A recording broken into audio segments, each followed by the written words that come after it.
최근 들어 경험하게 된 유튜브 세상에 신기해하며 이 채널 저 채널 구독을 하고 있는 중인데요.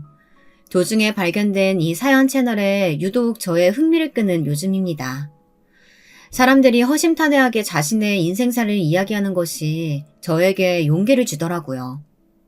이야기를 쓸 용기요. 사실 지금부터 제가 이야기하려는 사연은 TV 채널이나 그런 곳에 제보해야 할 사연이긴 한데요. 일을 크게 키우기보단 그냥 저의 힘들었던 마음을 토로하고 위안받고 싶은 마음이 더 커서 이렇게 컴퓨터 앞에 앉았습니다. 독수리 타법으로 힘겹게 치는 글이기에 끝까지 잘 들어주셨으면 좋겠습니다. 먼저 저는 이 사건을 이야기하기 전에 제가 겪은 시댁을 먼저 말씀드려야 할 것 같은데요. 먼저 저희 아버님은 남다르신 분이었답니다. 저희 시어머니는 남편이 어렸을 적 돌아가셨기에 제가 만나뵐 수 있는 분은 아버님 뿐이었는데요. 처음 아버님을 만났을 때 인상이 무서우셨어요. 어쩐지 말 한마디 한마디 속에 칼이 베어져 있는 느낌이었습니다. 가만히만 계셔도 카리스마가 절로 풍겨져 나왔는데요. 알고 보니 경찰직에 오래 계셨던 분이었어요. 그래서인지 말씀 한마디를 하셔도 약간 얼게 만드시는 부분이 있더라고요. 반면에 저는 약간 성격이 소심하고 잘 위축되는 편이라 그런 분들 앞에 서면 곧잘 주눅이 드는데요. 시아버지니 얼마나 더 어려웠겠어요. 특히 저희 시아버지는 체격도 크고 그 시대 어르신들답지 않게 손이나 발도 굉장히 크신 편이었어요. 아버님 안녕하세요. 철우 씨한테 이야기 많이 들었습니다. 만나 뵙게 되어서 영광입니다. 첫 만남은 완전히 망해버렸어요. 얼마나 저를 한심하게 보실까 싶더군요. 도대체 첫 만남에서 말도 더듬고 뭐라고 하고 나왔는지 기억도 잘 안 나요. 그렇게 어버버 하고 있는데 나중에 제 손을 따뜻하게 잡아주시며 그러시더군요. 네가 너무 떨고 있는 거 보니까 내가 장난치거나 하고 싶었는데 분위기가 그런 자리가 또 아닌 것 같아 겨우 참았다. 근데 사실 난 편한 사람이니까 언제든 격이 없이 대해줘라. 네, 아버님. 그리고 참고로 며느리 들어오기만을 엄청 기다렸던 사람이야. 절대 시집살이 이런 건 일절시킬 생각 없고 그저 너희만 잘 살면 되는 거니까 부담 갖지 말고 신경 쓰지 말아라. 전화 연락 이런 것도 하지 마. 아버님을 겪어보며 알게 되었지만 무척 유머러스한 분이셨습니다. 일상이 농담이라고 할 정도로 시종일관 유머를 던지셨어요. 그런데 그게 왜 그렇게 웃기던지 웃다 보면 어느새 시간이 가 있더라고요. 보통 시댁에 오면 언제 시간이 흘러가나 시계만 본다는 며느리들도 있다고 하던데 저는 외려 그 반대였죠. 시아버님 농담 속에 배어있는 따뜻함도 좋았고 저를 은연중에 배려해 주시는 모습도 인상적이었습니다. 그래서 사람은 겪어봐야 한다는 말이 있나 보다 싶더라고요. 또 저희 시아버지에겐 배울 점이 참 많았어요. 아까 말씀드렸듯 시아버지께서 경찰직에 오래 근무하셨다고 했잖아요. 사실 저는 성격상 그런 직업은 무섭고 피곤해서 절대 하지 못할 것 같은데 시아버님께서 간혹 말씀하시는 경험담을 듣고 있노라면 대단하다는 생각이 절로 들었습니다. 가령 이런 말들이었어요.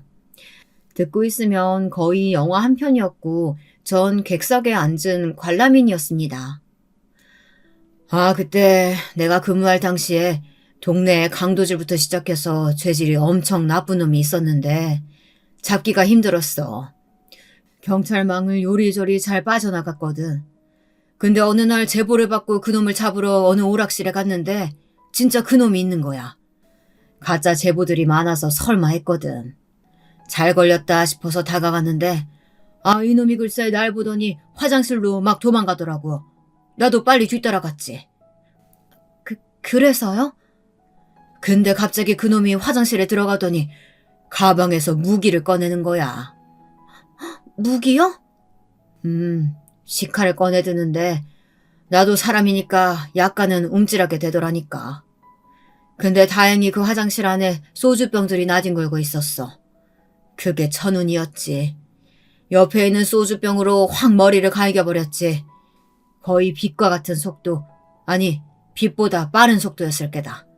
반사적으로 몸이 움직여버렸으니까. 와, 아버님 진짜 대단하세요. 무슨 영화 줄거리 듣는 줄 알았어요. 대단하긴. 그나저나 나를 주인공으로 한 영화는 안 나오려나? 죽기 전에 좀 찍어주지. 무료로 출연해줄 의향도 있는데 말이야. 무료 출연이요? 아, 카메오 같은 걸로요? 그래, 카메오. 특별 출연. 시아버지는 입맛을 다시며 아쉬워하셨습니다. 저도 정의감 투철하시고 직업정신 강하셨던 시아버지를 주인공으로 하는 영화가 나온다면 참 좋겠다 하고 덩달아 생각했어요. 에피소드가 엄청났거든요. 게다가 저희 시아버진 시어머니를 남편 중학생 때 암으로 일찍 보내셨기에 더더욱이나 외롭고 힘드셨을 만도 한데 남편 말에 의하면 한 번도 힘든 내색을 하지 않으셨다고 합니다. 남정네 둘 키우는데 뭐가 힘들 게 있어. 물론 이 녀석들이 말 안 듣고 할 땐 속 많이 썩였지. 근데 뭐 어쩌겠나. 이미 낳아놓은 애들, 나만 바라보고 있는 애들이니 내가 어떻게든 키운 거지. 그래도 지금 생각해보면 얘네들이 다 알아서 자라줬다 싶어. 나는 뭐 공부시킨다거나 열성 부리며 한 게 별로 없거든. 아버님, 그래도 대단하신 거예요. 혼자 몸으로 아이들을 그렇게나 키우셨다니. 저였으면 상상도 못할 일이에요. 그러다 저희가 당시 신혼집을 적적하실 아버님 집 근처로 잡아 만남이 잦아지게 되었는데요. 나중에 아버님께 남편을 키우셨을 때 재미있는 일화들을 듣고 싶어 물은 적이 있었어요. 내심 재미있는 답변을 기대하고 있었죠. 그런데 이때 시아버지께서 약간 말씀을 하시다 흐리신 부분이 있었는데 바로 저희 남편과 관련된 것이었답니다. 그래, 물론 그 철우는 좀 별난 부분이 있어. 힘들긴 했지. 그래서 더 엄하게 키웠고. 별난 부분이요? 남편은 자기가 되게 모범생 스타일이었다고 하던데. 시아버진 남편과 도련님을 키우시는 걸 말씀하시다 남편을 향해 별난 부분이 있다고 하셨는데 정확히 그걸 말씀해주지 않으셨거든요. 언제나 인자하시고 웃음이 많으신 시아버지께서 그렇게 얼굴이 어두워지시는 건 처음 보는 광경이었답니다. 더군다나 남편의 어린 시절이었으니 웃음 나올 에피소드들이 많을 것 같았는데 기대와는 달랐죠. 그런데 그때 남편의 반응도 이상했어요. 우리 이제 안 가? 슬슬 늦었으니까 가야지. 그래. 아버님, 저희 차가 막힐 것 같아서 먼저 일어나 볼게요. 이 사람 내일 출근해야 하는데 피곤한가 봐요. 오냐. 그래. 내가 애들을 너무 붙잡았구나. 피곤한 기색이 일절 없던 남편이 갑자기 너무 피곤하다며 일어서자고 하는 바람에 자리에서 일어나게 되었습니다. 그래서 그 상황은 흐지부지 되어버렸죠. 시아버진 저희를 바래다 주시면서도 약간 표정이 이상했습니다. 그게 제 마음에 이상하리만치 오래 남았죠. 나중에 오늘 사연을 쓰게 된 그 사건이 일어났을 때도 곰곰이 돌이켜보니 그때의 시아버지 얼굴이 생각나더라고요. 도대체 남편은 어렸을 적 어떤 사람이었을까 궁금해져서 그날 그렇게 자리가 파하고 나서도 저는 몇 번 남편이나 혹은 도련님에게 어린 시절 뭐하고 지냈는지 물어본 적이 있었어요. 그런데 그때마다 남편은 다시 묻지 못할 만큼 서늘하게 답했어요. 질문할 여지조차 주지 않는 답으로요. 뭐 별거 없었어. 왜 그런 걸 물어 쓸데없이. 저희 형은 그냥 혼자 있는 걸 좋아했어요. 나중에 도련님에게서 들은 정보는 그게 다였습니다. 물은 제가 민망해져 다시 저도 묻지 않았고요. 그러다 평소 저를 아껴주셨던 시아버지께서 저를 따로 부르시는 일이 있었는데요. 이날 너무나 충격을 받아 말을 잇기가 쉽지 않았답니다. 사실 시아버지께서는 그 나이 때 남성분들답지 않게 디저트 카페에 가거나 하시는 일을 좋아하셨어요. 달달한 것을 좋아하셨는데 당뇨도 조심해야 하고 건강도 챙겨야 하니 자주는 못 드시고 일주일에 한 번 저와 카페에 마중 가는 것이 당신의 유일한 낙이셨답니다. 그날도 시아버지께서 저와 함께 카페에 가고 싶으신가 보다 하고 새로 산 원피스를 입고 대구로 향했죠. 근데 얼굴 표정이 무거우시더라고요. 아버님, 무슨 일 있으세요? 오다가 새로 생긴 카페 발견했는데 빵이 무척 맛있어 보이더라고요. 거기 가면 될 것 같은데. 아유, 왜 이렇게 안색이 안 좋으세요? 저 아가, 일로 앉아보거라. 무거운 기색으로 제게 곁에 다가와 앉아보라는 시아버지의 말씀에 덩달아 가슴이 무거워졌습니다. 어딘가 심상치 않다는 생각이 들기 시작했죠. 역시나 덤덤하려 애쓰는 시아버지의 말씀 속엔 충격적인 내용이 담겨 있었어요. 너무 놀라지 말고 들어라. 아무래도 당분간 너랑 하는 나들이는 못 갈 것 같구나. 저기, 내가 병원에 입원을 좀 해야 할 것 같아. 위암이라고 하더구나. 네? 순간 너무 놀라 말을 잇지 못했습니다. 같은 위암이라도 몇 기이고 어느 정도의 상태인지에 따라 호전될 확률이 달라지기에 떨리는 목소리로 물었지만 아버님은 이미 3기의 진단을 받으셨다고 했습니다. 절제술 수술을 받고 항암도 해야 하는 상황이었죠. 저는 이미 친정엄마께서 위암을 앓으셨던 적이 있었던 터라 사실상 3기라는 말을 들었을 땐 심장이 철렁했어요. 친정엄마께선 비교적 조기에 암을 발견하셨고 완쾌 판정을 받으실 수 있었지만 그건 정말 천운이 따르신 거였거든요. 3기의 생존율 자체가 높지 않다라는 걸 아는 저는 그만 눈물이 터져 그 자리에서 오열을 하고 말았습니다. 정작 울고 싶은 사람은 아버님일 텐데도 제가 더 주체할 수 없어 민망스럽고 죄송스러웠습니다. 하지만 감정을 막을 길이 없더군요. 아버님, 죄송해요. 제가 진작에 병원에 데려다 드렸어야 하는데 저희 친정 오빠들이 저 못살게 굴 때도 아버님께서 그렇게 적극적으로 도와주시고 그러셨는데 제가 너무 죄송해요. 아니다, 아가. 네가 죄송할 게 뭐 있니? 나는 지금이라도 발견된 게 다행인 것 같다. 역시 나는 운도 좋고 복도 많은 사람이야. 이렇게 내가 병 걸렸다고 울어주는 너도 있고 하니 겁날 게 없구나. 아가, 너무 걱정하지 말아라. 내가 이과담 어떻게든 이겨내보마. 아버님은 그 와중에도 저를 달래주기 위해 무진 애를 쓰셨습니다. 그리고 역시나 아버님답게 치료에 대한 의지를 보이셨어요. 만약 좌절하고 슬퍼하시면 어떡하나 걱정했는데 당신께서 먼저 그런 모습을 보이지 않았다는 사실이 저에겐 위안이었네요. 그러나 남편에게도 집에 가 이 소식을 전달해야 했는데요.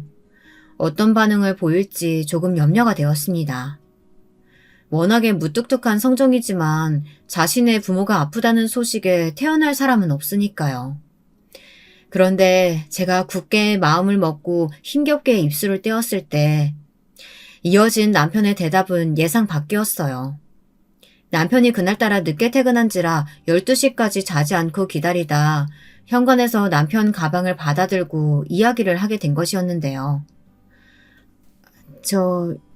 여보 있잖아. 아버님 위암 3기시래. 혹시 당신도 들었어? 아버님이 당신한테 먼저 말했으려나? 나 아까 많이 울었어. 아버님 알다시피 우리한테 정말 잘해주셨잖아. 하나뿐인 며느리라고 나도 많이 아껴주셨는데. 말하면서도 저는 다시 아버님 생각에 눈물이 나려고 하는데 남편은 딱히 반응이 없더라고요. 아, 그렇구나. 근데 아버님 나이가 사실 적지 않으시니 이런 일이 언제나 있을 거라고 난 마음에 준비하고 있었어.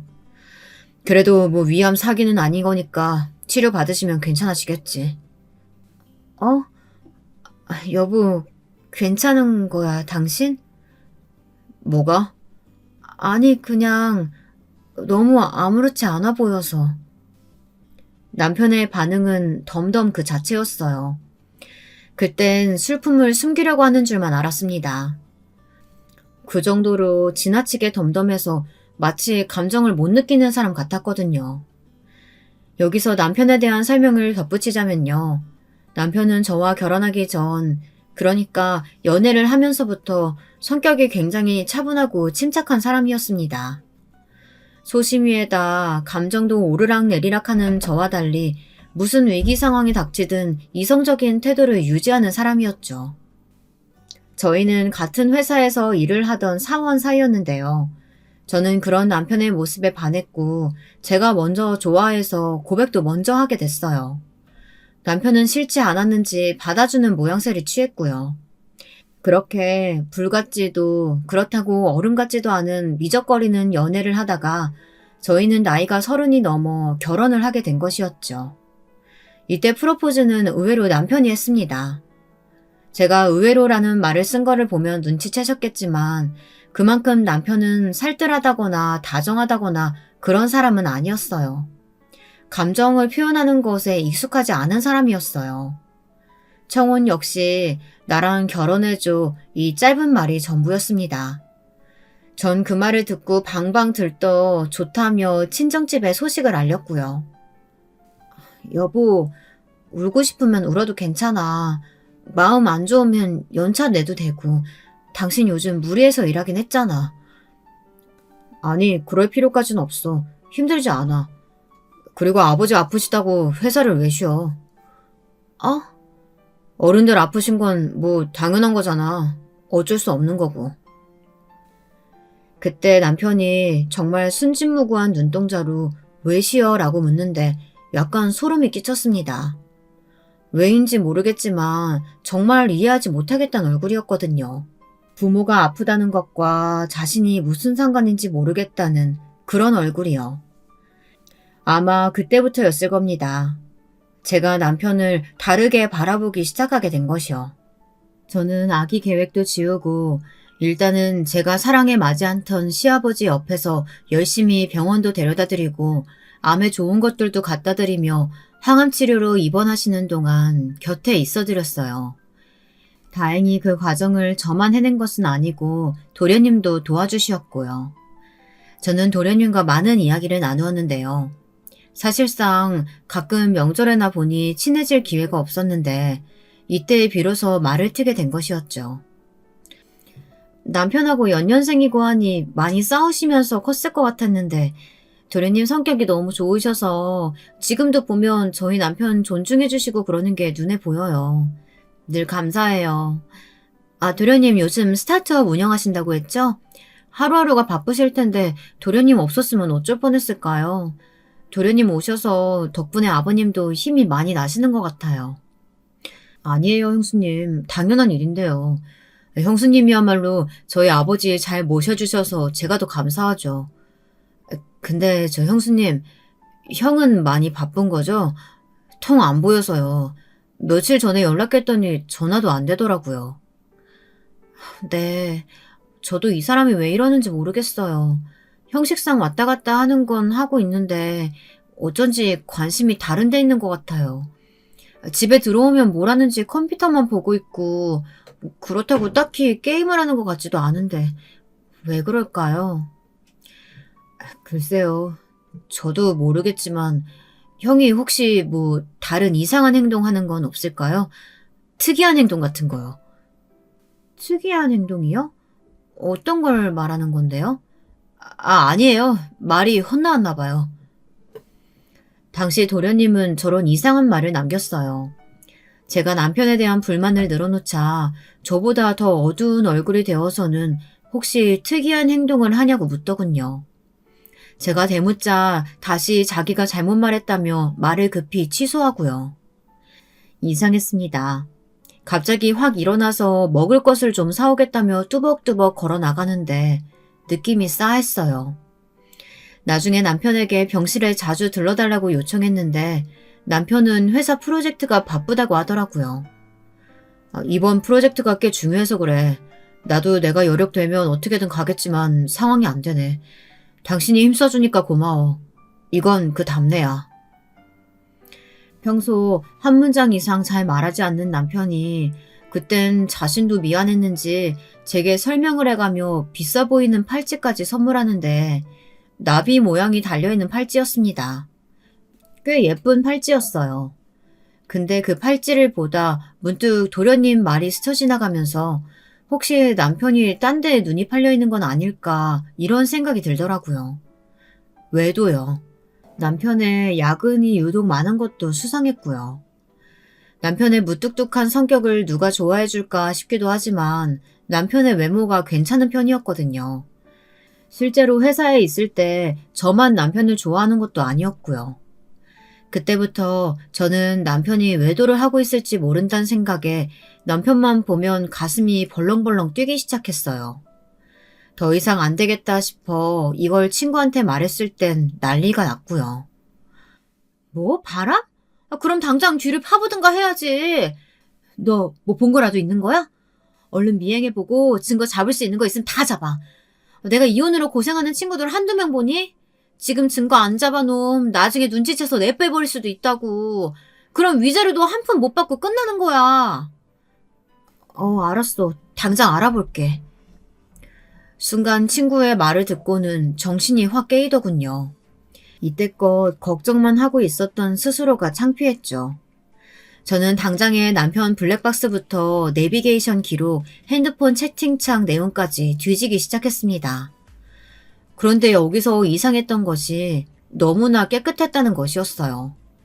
남편이 깔끔한 걸 좋아하는 성격이긴 했지만 마치 일부러 지웠다는 듯 채팅창도 업무 내용 빼고는 다 지워져 있었죠. 굳이 왜 지웠을까? 내가 뭔가 눈치챘다는 걸 들킨 걸까? 찾으면 찾을수록 의심이 초조함으로 변해갔습니다. 그러던 어느 날 사건이 터졌어요. 밤늦게 퇴근한 남편이 저한테 소주를 한 잔 하자고 하더라고요. 이런 일이 별로 없는데 그날따라 뭔가 진지한 표정이길래 덜컥 겁이 났죠. 당신 혹시 내 핸드폰 봤어? 순간 말문이 막혀버렸습니다. 남편은 그런 제게 자기가 그런 프라이버시 중요하게 여기는 거 모르냐며 다다다 쏘아대더군요. 제 행동이 선을 넘었다는 거죠. 저도 부부 사이에 있어 신뢰에 어긋나는 행동 하고 싶지 않았습니다. 근데 의심이 되는 걸 어떻게 하나요? 일단은 미안하다는 말을 꺼내며 어쩔 수 없이 진실을 밝히게 되었어요. 그게 당신이 바람을 피우는 것 같아서 미안해. 나도 친구 말에 너무 홀랑 넘어간 것 같아. 알잖아, 나 귀 얇은 거. 미안해. 뭐? 내가 바람을 피웠다고? 남편의 얼굴이 황당함으로 변해갔습니다. 어떻게 바람을 생각할 수 있는 건지 그걸 이해할 수 없다고 하더라고요. 사실 그도 그럴 것이 남편이 뭐 여자 향수나 립스틱을 묻혀온다거나 그런 일은 없었거든요. 그저 친구 말에 제가 쉽게 넘어가 버린 거죠. 남편이 자기는 바람핀 적이 없다며 대놓고 핸드폰 내용, 메일 내용 전부를 보여주더군요. 확인을 마치자마자 저도 스스로가 바보같이 느껴져 말을 잇지 못하고 입술만 잘근잘근 뜯었습니다. 역시 남편은 더 화가 났는지 목소리가 커졌어요. 당신 어이없다. 어떻게 배우자의 바람을 그렇게 쉽게 의심해? 부부인데 이건 아니지. 신뢰를 무너뜨리고 싶어? 미안해 여보. 나도 내가 이렇게 의심이 많은 성격인 줄 몰랐어. 미안해 정말. 다신 이런 행동 하지 마. 아주 바보 같으니까. 다음부턴 절대 이런 일 그냥 넘어가지 않을 거야. 근데 여보, 근데 원래 자기 기록 같은 거 잘 지워? 원래 그랬잖아. 왜, 그것도 의심돼? 휴지통까지 보여줘? 아니야. 아니야. 다신 함부로 뒤지지 않을게. 미안해, 정말. 제가 100배 빌고 사과함으로써 결국 일은 그렇게 마무리되었어요. 남편 역시 더 이상 분란을 만들고 싶어 하지 않는 것 같아 넘어갔죠. 지금 생각해보면 제가 이때 더 공격적으로 적극적으로 나서 남편의 뒤를 팠다면 차라리 업체에 맡겼다면 어떻게 되었을지 아마 많은 것이 바뀌었을 것 같다는 생각이 듭니다. 그 사이 아버님은 힘겹게 인생의 고비를 지나고 계셨어요. 남편에 대한 의심이 종결되고 다시 아버님에게 관심을 돌릴 수가 있었는데요. 가슴 아프게도 아버님은 항암의 부작용을 크게 겪으셨어요. 아마 여기서 항암 치료를 한 번이라도 받아보신 분이라면 아시겠지만 몸 안에 나쁜 암세포만을 죽이는 것이 아니기 때문에 살도 많이 빠지고 입맛도 잃어버리시고 거기다 설사도 심하셨습니다. 아가, 너에게 미안하다. 네가 애써주는데 참 내가 이걸 이겨내지 못하고. 아니에요, 아버님. 약한 소리 마세요. 저 하나도 힘들지 않아요. 얼른 나와서 우리 꽃구경도 가고 단풍 구경도 가고 해요.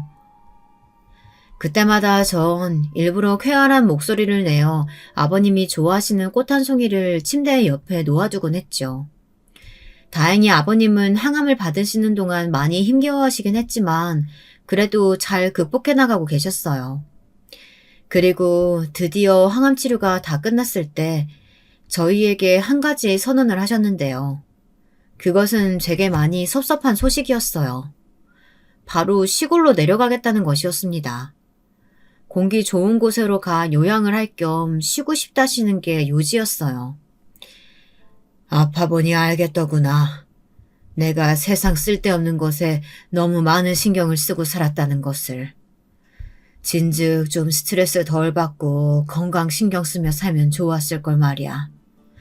세상 만사 그래도 즐겁게 살았으니 죽어도 후회는 없을 거라 생각했는데 막상 죽음 앞에 부딪혀보니 후회되는 것들 천지였어. 얘들아, 뭐니 해도 건강이 최고란다. 그리고 어느 정도 즐기며 살아야 돼. 나는 이걸 지금에서야 알았지만 너희들은 일찍 깨닫고 스트레스 받지 말고 건강 챙기며 살아야 한다. 아무쪼록 나는 내려갈 테니까 가끔 휴식 필요할 때 내려와서 나랑 떠들고 가거라. 아버님, 정말이세요? 정말 결정하신 거예요? 전 너무 서운했어요. 제게 결혼 생활 내내 많은 지지자가 되어주셨던 분이 곁을 떠나간다는 생각에 외로움도 한켠 들더라고요. 그만큼 아버님은 제게 의미가 깊었던 분이었습니다. 하지만 아버님은 그 한 말씀을 남기시고 집을 처분하신 뒤 빠르게 시골로 내려가셨습니다. 사람 만나는 것도 좋아하시고 여기서 친구분들도 꽤나 많으셨는데 그 모든 걸 다 처분하고 내려가실 정도면 건강을 잃으시면서 느끼신 게 큰 것 같았어요. 그 후 도련님이 결혼할 여자를 데려와 장가를 가고 또 저희 사이에도 아이가 생기면서 인생은 아무렇지 않게 굴러가기 시작했습니다. 저와 남편은 사실 임신을 위해 딱히 크게 노력한 건 없었는데요. 제가 체질적으로 임신이 잘 되는 체질이었던 건지 마음을 먹으니 쉽게 아기씨가 들어서 버렸어요. 친정엄마는 축복 중에 그런 축복이 없다며 동네에 잔치를 열 기세였어요. 네 오빠들 중 정상이 하나도 없어서 내가 마음고생만 오지랖게 했는데 너라도 임신하고 손주 소식 들고 오니 얼마나 기쁜지 몰라. 아이고 우리 딸 장하다 장해. 기특해. 물론 아버님 역시 굉장히 좋아하셨습니다. 아버님은 공기 좋고 물 좋은 시골에서 간간히 소식을 전하곤 하셨는데 가끔씩 직접 농사 지으신 채소들을 보내기도 하셨어요. 제 임신 소식을 듣곤 뭐? 아니 정말이냐? 나한테 손주가 생긴다고? 아이고 하늘이 나를 살리신 것만도 감사한데 또 이런 감사한 소식이 있었구나. 아들일까 딸일까 너무 궁금하네. 그러지 말고 내가 조만간 니들 사는 곳에 한번 가마. 우리 둘째 놈하고 다 같이 모여서 식사라도 함께 하자. 이렇게 말씀하시며 서울로 냅다 오셔버렸죠. 제가 입덧이 좋아졌을 시기 오셔서 그날은 오랜만에 아버님과 즐겁게 못다한 수다를 떨며 회포를 풀었답니다. 사실 아버님이 시골에 계시니 전보다 교류가 적어졌고 예전같이 어디를 같이 다닐 기회가 없어 아쉬웠는데 얼마나 좋던지요. 마치 오랜 친구를 만난 것 같았습니다. 그런 마음에 종일 떠들고도 하룻밤만 자고 가라고 조르게 되었어요. 그런데 그때 남편이 저를 구석으로 끌더라고요. 저기, 꼭 아버지 우리 집에서 재워야 돼? 어? 그게 무슨 말이야? 아버님 반년 만에 보는 거잖아. 왜? 여기서 재우시면 안 될 이유라도 있는 거야? 아니, 그건 아니고, 아, 나는 좀 불편해서. 당신이 아버지가 불편하다고? 아니, 왜? 처음 듣는 황당한 소리였습니다.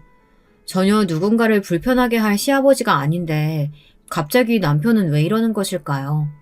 제가 따져 물으니 절대 답은 해주지 않고 자긴 불편하니 내보내란 말만 하더군요. 그러다 결국 제가 의견을 물으지 않으려 하자 그럼 제 마음대로 하라며 토라진 듯 뒤를 도는데 황당했죠. 보통은 제가 저희 친정엄마를 데려온다고 하거나 할 때 이런 상황이 발생하잖아요. 그리고 정말 이해가 안 됐던 건 실제로 나중에 저희 친정엄마가 저희 집에서 아이를 봐주겠다고 일주일이나 머물고 가신 적이 있었는데요. 그땐 남편이 별 불편한 기색을 비추지 않았거든요. 여러분들이라면 이해가 가시겠어요? 딱히 남편과 시아버지 사이 드러나는 갈등이 없었는데 말이죠. 그리고 그때 시아버진 저희 사이에 작은 실랑이가 있는 것 같으니 도리어 약간 불편해하시며 그렇게 마음이 찝찝한 채로 그 다음날 아침 배웅을 하게 되었습니다. 아버님 자주 오셔야 돼요. 아니 아버님이 오시는 게 아니라 제가 자주 갈게요. 애기 낳고 손주 보여드리러 갈 테니까 건강히 계세요. 화투 너무 많이 치지 마시고요. 담배는 절대 안 되는 거 아시죠? 알겠다 알겠어. 우리 며느리 아니면 누가 내 걱정해 줄까 몰라. 그나저나 다음에 시골 오면 내가 소개시켜줄 사람이 있어. 이쁜 사람이 있는데 사람이 야무지고 착실해. 우리 집 논반일도 잘 도와주고. 꼭 소개시켜줄게. 어머나, 세상에 그새 만나시는 여자가 있으셨던 거예요? 역시 멋쟁이 아버님. 꼭 소개시켜주세요. 제가 엄청 싹싹하게 대해드릴게요. 몰랐는데 아버님께서는 만나시는 여자가 있는 모양이었습니다. 실로 어머님을 보내시고 몇십 년 만에 하는 연애이실 텐데 수줍어하고 떨려하시는 모습이 눈에 그려져 얼른 그 모습을 보고 싶었죠. 후에도 전화할 때마다 가끔 그 정자라는 아주머니에 대해 제게 말해주시곤 했는데 그 고민 상담들이 참 귀엽게 느껴졌어요. 정자 씨가 나를 좋아하는 게 맞는지 아닌지 가끔은 헷갈린단 말이야. 아니 저번엔 이장님 밭에 가서 일을 도와주는데 그걸 보면 나한테 마음이 없는 것 같기도 하고 어제는 갑자기 나 먹으라고 고구마를 한 소쿠리 쳐서 갖다 주는데 마음에 있는 것 같기도 하고 에이 나도 모르겠어. 이런 말들이 새삼 귀엽게 느껴져 혼자 조용히 속으로 웃곤 했어요. 그래도 아버님이라면 당연히 그 여자분이 아버님을 좋아하실 거라고 확신하고 있었답니다. 근데 그 확신이 현실이 되어 정말로 이렇게나 빨리 진도가 나가버릴지 모르고 있었죠. 아버님께서 제가 소중한 딸을 안고 시골에 내려간 날 그 정자 아주머니와 함께 나란히 앉아 웃고 계시는 겁니다. 정자 아주머니는 수줍은 얼굴로 아버님 손을 잡고 계셨고요. 저는 어머 하며 연신 탄성을 내질렀어요. 아이고 별소리를 다 하네. 얼른들 들어와라. 정자씨가 우리 며느리랑 아들들 온다고 하니까 귀한 밥상 마련해놨어. 얼른 와서 들어라. 차린 건 없지만 한번 맛보셔요. 이거 수정가도 직접 담갔어요. 먹어봐요. 아버님의 짝으로 정자 아주머니는 아주 괜찮으신 분 같았습니다. 햇볕에 살갗이 많이 타셨지만 그럼에도 이목구비가 오똑하셔서 예쁘장하셨고 말씨도 고우신 게 심성도 고와 보이셨어요. 무엇보다 아버님을 향한 애정어린 눈길, 꿀이 뚝뚝 흐리는 눈길, 그것을 보고야 말았죠. 병을 깊게 앓으셨던 아버님이셨으니 그 누구보다 행복하시길 바라고 있었는데 드디어 이제서야 진정한 행복을 찾으신 것 같아 마음이 기뻤습니다. 그런데 딱 한 사람, 여기서 이 관계에 별 관심 없는 건 남편뿐이었어요. 남편은 이날 원래 일 때문에 못 온다는 걸 제가 억지로 끌고 와서 그런지 종일 노트북과 핸드폰만 볼 뿐이었어요. 식사 자리에서도 모두가 정자 아주머니에게 질문하고 화기애애하게 웃고 떠들기 바쁜데 혼자만 겉돌고 있더라고요. 나중엔 제가 다 외려 민망해서 남편을 끌고 가 말 좀 하라고 보챘습니다. 입에 지퍼 잠갔어? 왜 그래? 우리 운수까지 데리고 왔는데 진짜 이럴 거야? 아니, 내가 말했잖아. 회사 일 바쁘다고 그러니까 왜 무작위로 사람을 끌고 내려와. 아, 당신 말 참 이쁘게 한다. 오랜만에 보는 아버님한테 그러고 싶어? 아버님이 행복한 게 싫어? 그게 나랑 뭔 상관인데. 그리고 남편은 아무 대꾸하지 않았습니다. 말수가 별로 없다고만 생각했던 남편이었는데 그것을 넘어서 차갑고 정이 없는 그런 사람으로 생각되더라고요. 남편은 당시에 사업을 시작했는데 바쁘단 핑계로 아이 교육에도 뭐에도 별로 관심이 없었어요. 여기에 불이 붙듯 한 가지 사건이 더 일어나게 되었습니다. 남편이 얼마나 동정심이 없고 공감이라는 능력 자체가 없는 사람인지 알게 된 사건 말입니다. 어느 날 딸아이와 남편과 함께 오랜만에 주말 외식을 즐기고와 TV를 보고 앉아있는데 갑자기 남편이 그러더라고요. 그때 보고 있던 영상이 동물들을 고속도로에서 버리고 나쁘게 대하는 사람들에 대한 영상이었는데 그걸 보고 딸아이가 눈을 가리며 무섭다고 울먹거리길래 제가 눈을 대신 가려주었어요. 근데 남편이 이렇게 중얼거리는 겁니다. 저게 뭐가 슬프다는 거야. 요즘 방송들 참 가식적이야. 동물이 사람이랑 같아. 남편은 그러고선 이해할 수 없단 표정으로 절 빤히 쳐다보더라고요. 순간 내 남편에겐 양심의 가책이랄까 그런 게 없는 건가 그런 생각이 스치는데 저도 모르게 핸드폰에 소시오패스란 단어를 치고 말았습니다. 거기에 적힌 특징들을 보는데 교묘하게 남편과 맞아떨어지는 것들이 보였습니다. 남편은 목표를 이루기 위해 수단과 방법을 가리지 않았고 윤리적인 선이 가끔은 불분명하기도 했습니다. 예를 들어 버려진 동물이나 아기가 나오는 다큐멘터리를 봐도 별다른 감흥을 느끼지 못했고 저희 아이가 힘겹게 리어카 끄시는 할아버지를 보고 도와주려고 하면 신경 쓰지 말고 내버려둬 라며 도리어 아이를 막았어요. 여보, 왜 그래? 뭐가?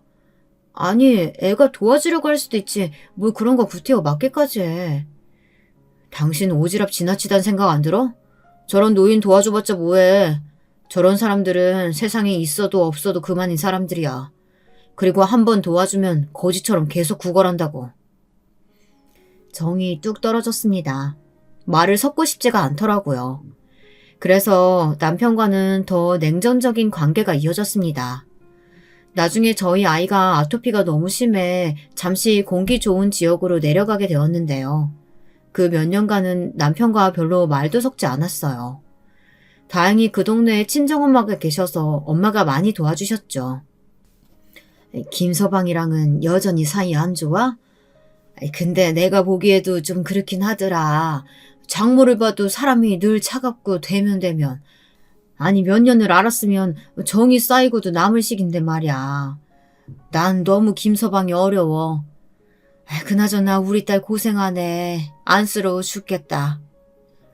아니야, 엄마 괜찮아. 엄마의 위로를 받고 나면 그제야 조금 마음이 안정되는 기분이었습니다. 아이도 친정엄마와 함께 있으니 정서가 안정되었는지 학교 생활에도 잘 적응하고 좋아했어요. 다만 한 가지 이상한 일이 일어나기 시작했는데요.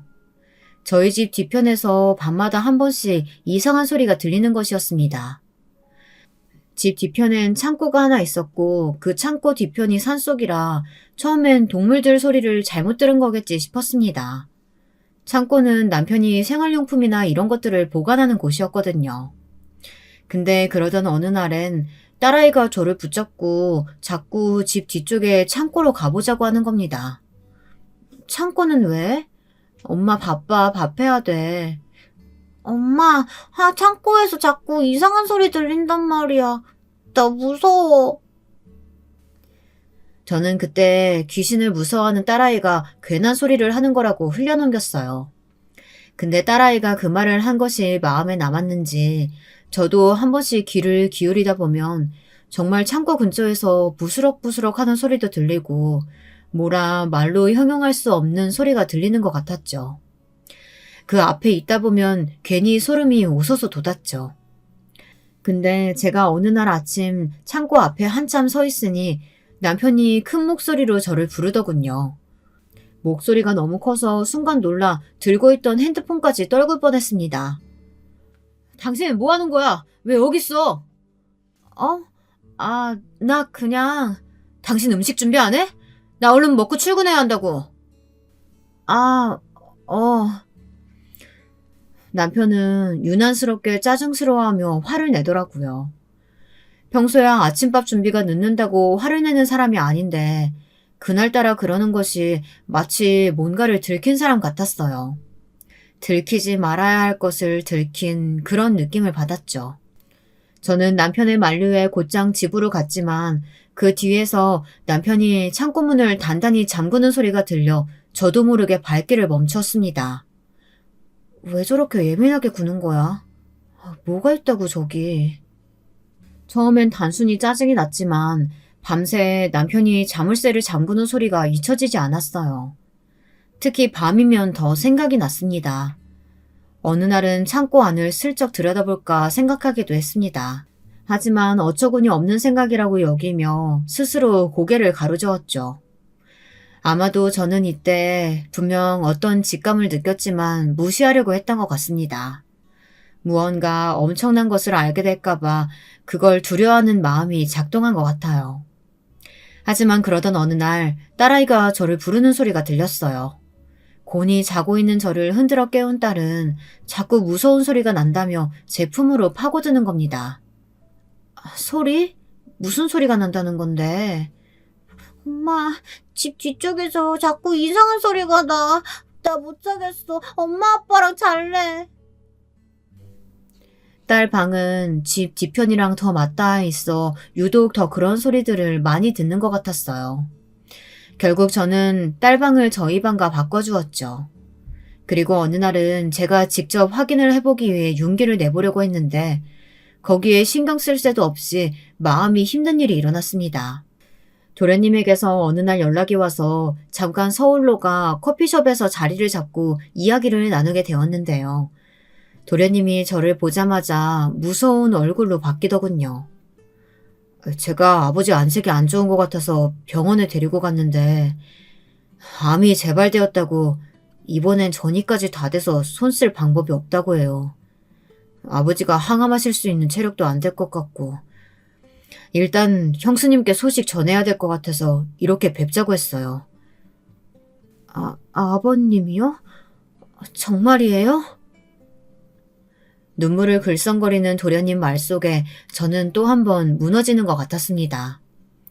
결국 아버님은 호스피스 병동으로 가게 되셨고 저는 이제 아버님의 마지막을 정말 준비해야 한다, 이별을 준비해야 한다는 것을 깨달았습니다. 나는 괜찮다. 너무 걱정하지 마라. 그나저나 니들이 나보러 온다고 고생일까봐 그게 더 걱정스럽구나. 큰애도 그렇고 다들 바쁠 텐데. 아니에요, 아버님. 그게 뭐가 걱정이에요. 아가야, 나는 언젠가 이렇게 될 줄 알았다. 그러니까 너무 슬퍼하지 마라. 이만큼 누리고 살았으면 됐지. 뭘 더 살겠다고 욕심을 부리니. 이 정도면 충분해. 정자씨도 만났고 우리 복덩이 며느리도 얻었고 손녀도 보았고 됐다. 아버님은 그날따라 미련이 없어 보이셨어요. 뭐랄까 체념을 하신 듯 보이셨습니다. 그저 자신의 운명이니 덤덤히 짊어지고 가겠다는 것 같았어요. 그 앞에서 전 아무 말을 할 수가 없었습니다. 그저 병실에서 나오며 복도를 걸어가는 내내 시야가 뿌얘질 정도로 울었을 뿐이었죠. 아버님은 끝까지 남편 걱정도 중간중간 하셨지만 남편은 정작 찾아오지 않았습니다. 정작 아주머니가 옆에 계시다는 게 다행이었죠. 그리고 아버님은 찾아뵐 때마다 점점 눈에 띄게 쇠약해지시더니 마지막 임종을 맞이하기 직전이 되자 저를 따로 부르셨어요. 네, 아버님, 저 왔어요. 아버님 며느리 왔어요. 아가, 너에게 할 말이 있다. 이거 꼭 잊지 말아야 한다. 나 믿지? 더듬더듬 쇳소리를 내뿜으며 힘겹게 하시는 말씀에 무슨 말인가 하고 귀를 기울였는데 아버님이 한 말은 이해할 수가 없었습니다. 제가 생각한 것이 전혀 아니었거든요. 네 남편 뒤를 꼭 봐봐. 네? 아버님, 그게 무슨 말씀이세요? 이상하다. 이상해. 왜 저에게 굳이 그 말씀을 하신 것일까? 그것도 돌아가시기 직전에요. 아버님은 유언으로 그 말을 남기시곤 그날 밤 세상을 떠나셨습니다. 장례식을 치르면서도 아버님이 남기신 유언이 머릿속을 떠나지 않았어요. 그러다 아버님 장례식을 다 치르고 도련님 동서와 잘 마무리하고 집으로 돌아왔는데 친정엄마가 저를 달래주시겠다고 집에 와 계셨어요. 엄마, 나 괜찮으니까 집에 가 계셔. 나 혼자 있을 수 있어. 정말 괜찮겠어? 나 괜찮아. 저는 저도 모르게 엄마를 집으로 돌려보냈습니다. 그리고 발걸음을 옮겨 집 뒤편의 창고로 향했습니다. 저번 날부터 딸아이가 이상한 짐승 울음소리가 들린다고 했던 그 창고요. 저는 창고로 향하며 그 문고리를 잡을 때까지 제발 아니길 바라는 심정이었던 것 같습니다. 이건 내 망상일 거야, 내 착각일 거야 하면서요. 하지만 창고문을 열자마자 닥쳐온 광경은 제가 도통 감당해낼 수 있는 것이 아니었습니다. 바로 모녀가, 그것도 엄마 쪽은 옷이 다 찢어진 채로 딸을 끌어안은 채 저를 쳐다보고 있었거든요. 구해주세요, 제발 구해주세요. 40대 중년으로 보이는 여자가 저를 보며 이렇게 외치고 있었습니다. 저는 털썩 주저앉아 어찌해야 할 바를 모르고 있었어요. 그러다 이내 정신을 차리곤 모녀 쪽으로 다가가 손에 잠긴 쇠사슬을 풀어주었습니다. 옷도 축혀 세워 올려주었고요. 어떻게, 언제부터 여기에... 당신 남편이 우리를 감금해놓고 짐승처럼 부리고 있었어요. 그 못된 새끼, 쳐 죽일 새끼가요. 얼른 경찰에 신고해줘요. 우리 좀 구해줘요. 우리 애가 많이 아파요. 도와주세요. 여자의 말에 여자아이를 보니 어린아이는 한눈에 봐도 삐쩍 말라 보이고 안색도 새파란 게 결코 상태가 좋아 보이지 않았습니다. 저는 다급히 112에 신고를 했고 곧바로 경찰이 들이닥치게 되었습니다. 그때부터 상황은 쭉쭉 흘러가게 되었어요. 알고 싶지 않았던 진실부터 남편에 대한 추악한 비밀까지 모두 선연히 펼쳐지게 되었습니다. 저는 참 이때 어떻게 다 버티고 서 있었는지 모르겠어요. 아마 딸아이와 엄마가 없었다면 그대로 정신을 놓고 싶었을 거예요. 일단 여러분들이 가장 궁금해하실 그 모녀의 정체는 남편이 좋아했던 여자였고 그 여자의 딸이었습니다. 남편이 다니는 술집 접대부였고 자기의 마음을 받아주지 않자 그대로 딸까지 납치해 감금해버린 것이었다고 진술했어요. 저는 그 인간 처음부터 이상했어요. 눈빛도 그렇고 저희 술집 단골이었는데 이상하게 팁을 많이 줘도 깨림직했어요.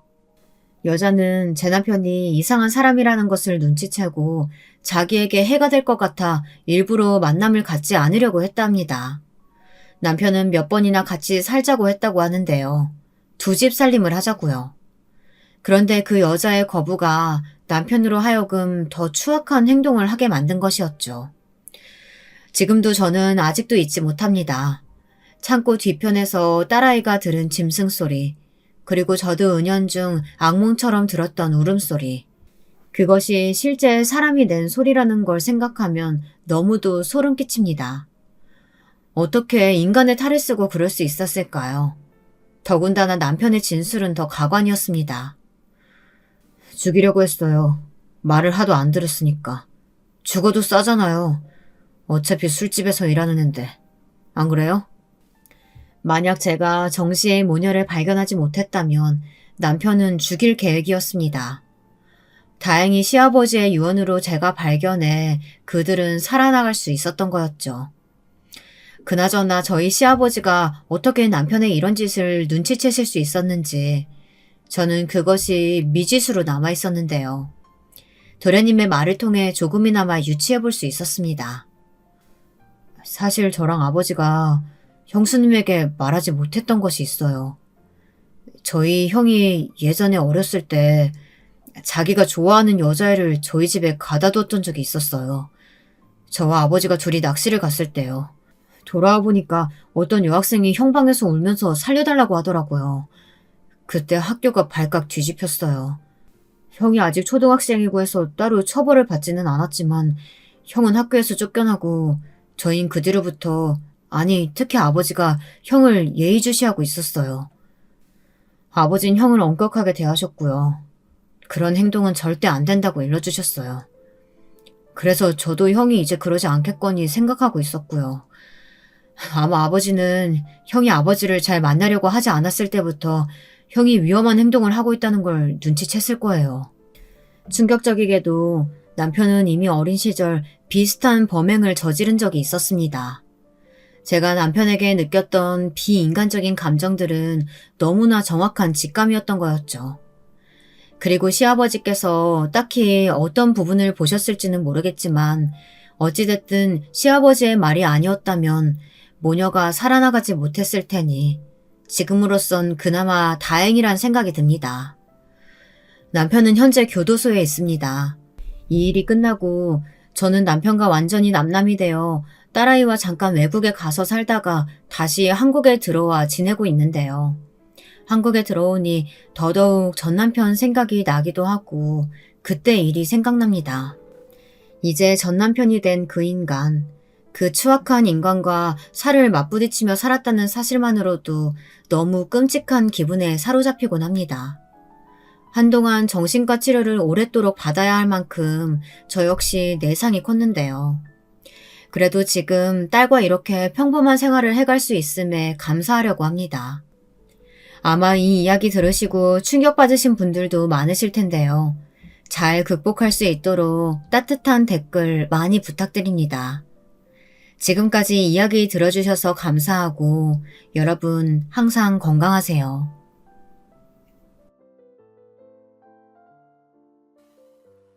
저는 유튜브를 즐겨보는 사람은 아니었는데요. 제 친구가 한번 봐보라며 보내준 이 사연 채널에 푹 빠져서 요즘은 사연 듣는 재미로 살고 있는 사람입니다. 물론 일할 때는 듣기가 힘들지만 일 끝나고 집에 와서 혼자 맥주를 마실 때마다 듣다 보면 시간이 금방금방 가서 좋더라고요. 아무쪼록 오늘은 제 이야기를 해드려야겠다 싶어 글을 쓰게 되었는데요. 어떤 분에겐 지루하실 수도 있겠지만 그래도 정성 들여 써볼 테니 끝까지 들어주셨으면 해요. 먼저 제 소개를 드리자면 저는 올해로 40대에 접어든 여성입니다. 3에서 숫자가 4로 바뀌니 섭섭하기도 하고 싫기도 한데요. 그래도 빠듯하고 늘 조급하게 살았던 20대를 생각하면 지금이 훨씬 나은 것 같아요. 그때를 생각하면 다신 돌아가고 싶지 않을 정도로 마음이 항상 힘든 시기였거든요. 저의 20대 중반부턴 청춘이란 말과 한참 거리가 있었어요.